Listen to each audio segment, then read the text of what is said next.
श्रद्धा से श्राद्ध शब्द बना है। श्रद्धा पूर्वक किए हुए कार्य को श्राद्ध कहते हैं। सत्कार्यों के लिए, सत्पुरुषों के लिए आदर की, कृतज्ञता की भावना रखना श्रद्धा कहलाता है।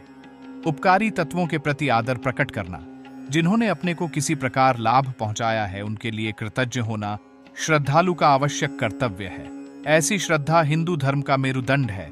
इस श्रद्धा को हटा दिया जाए तो हिंदू धर्म की सारी महत्ता नष्ट हो जाएगी और वह एक निःस्वत्व छुछ मात्र रह जाएगा। श्रद्धा हिंदू धर्म का एक अनिवार्य अंग है, इसलिए श्राद्ध उसका धार्मिक कृत्य है। माता पिता और गुरु के प्रयत्न से बालक का विकास होता है। इन तीनों का उपकार मनुष्य के ऊपर बहुत अधिक होता है। उस उपकार के बदले में बालक को इन तीनों के प्रति अटूट श्रद्धा मन में धारण किए रहने का शास्त्रकारों ने आदेश किया है। मातृदेवो भव, पितृदेवो भव, आचार्य देवो भव, इन श्रुतियों में इन्हें देव नर तन धारी देव मानने और श्रद्धा रखने का विधान किया है। स्मृतिकारों ने माता को ब्रह्मा, पिता को विष्णु और आचार्य को शिव का स्थान दिया है। यह कृतज्ञता की भावना सदैव बनी रहे, इसलिए गुरुजनों का चरण स्पर्श, अभिवंदन करना नित्य के धर्म कृत्यों में सम्मिलित किया गया है। यह कृतज्ञता की भावना जीवन भर धारण किए रहना आवश्यक है। यदि इन गुरुजनों का स्वर्गवास हो जाए तो भी मनुष्य को वह श्रद्धा कायम रखनी चाहिए। इस दृष्टि से मृत्यु के पश्चात पितृपक्षों में, मृत्यु की वर्ष तिथि के दिन पर्व समारोहों पर श्राद्ध करने का श्रुति स्मृतियों में विधान पाया जाता है। नित्य की संध्या के साथ तर्पण जुड़ा हुआ है। जल की एक अंजलि भरकर हम स्वर्गीय पितृदेवों के चरणों में उसे अर्पित कर देते हैं। उनके नित्य चरण स्पर्श, अभिवंदन की क्रिया दूसरे रूप में इस प्रकार पूरी होती है। जीवित और मृत पितरों के प्रति कृतज्ञता प्रकट करने का यह धर्म कृत्य किसी न किसी रूप में मनुष्य पूरा करता है और एक आत्मसंतोष का अनुभव करता है। इन्हीं विशेष अवसरों पर, श्राद्ध पर्वों में, हम अपने पूर्वजों के लिए का उचित समाधान, ब्राह्मणों को अन्न, वस्त्र, पात्र आदि का दान करते हैं और ये आशा करते हैं कि यह वस्तुएं हमारे पितृदेवों को प्राप्त होंगी। इस संबंध में आज एक तर्क उपस्थित किया जाता है कि दान की हुई वस्तुएं पितरों को न पहुंचेंगी। स्थूल दृष्टि से, भौतिकवादी दृष्टिकोण से यह विचार ठीक भी है। जो पदार्थ श्राद्ध में दान दिए जाते हैं वे सब उसी के पास रहते हैं जिसे दिए जाते हैं। खिलाया हुआ भोजन निमंत्रित व्यक्ति के पेट में जाता है तथा अन्न, वस्त्र आदि उसके घर जाते हैं। यह बात इतनी स्पष्ट है जिसके लिए कोई तर्क उपस्थित करने की आवश्यकता नहीं। संसार के सभी देशों में, सभी धर्मों में, सभी जातियों में किसी न किसी रूप में मृतकों का श्राद्ध होता है। मृतकों के स्मारक, कब्र, मकबरे संसार भर में देखे जाते हैं। पूर्वजों के नाम पर नगर, मोहल्ले, संस्थाएं, मकान, कुएं, तालाब, मंदिर, मीनार आदि बनाकर उनके नाम तथा यश को चिरस्थायी रखने का प्रयत्न किया जाता है। उनकी स्मृति में पर्वों एवं जयंतियों का आयोजन किया जाता है। यह अपने अपने ढंग के श्राद्ध ही हैं। क्या फायदा वाला तर्क केवल हिंदू श्राद्ध पर ही नहीं, समस्त संसार की मानव प्रवृत्ति पर लागू होता है। असल बात यह है कि प्रेम, उपकार, आत्मीयता एवं महानता के लिए मनुष्य स्वभावतः कृतज्ञ होता है और जब तक उस कृतज्ञता के प्रकट करने का प्रत्युपकार स्वरूप कुछ प्रदर्शन न कर ले, तब तक उसे आंतरिक बेचैनी रहती है। इस बेचैनी को वह श्राद्ध द्वारा ही पूरी करता है। ताजमहल क्या है? एक पत्नी का उसके पति द्वारा किया हुआ श्राद्ध है।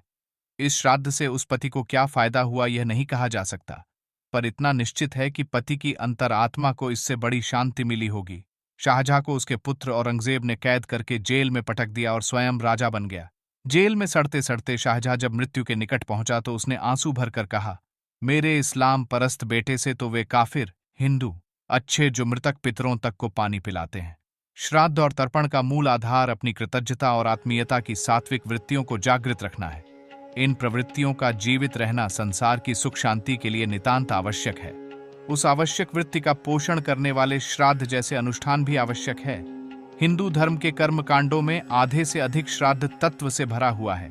सूरज, चांद, ग्रह, नक्षत्र, पृथ्वी, अग्नि, जल, कुआं, तालाब, मरघट, खेत, खलिहान, भोजन, चक्की, चूल्हा, तलवार, कलम, जेवर, रुपया, घड़ा, पुस्तक आदि निर्जीव पदार्थों की विवाह या अन्य संस्कारों में अथवा किन्हीं विशेष अवसरों पर पूजा होती है।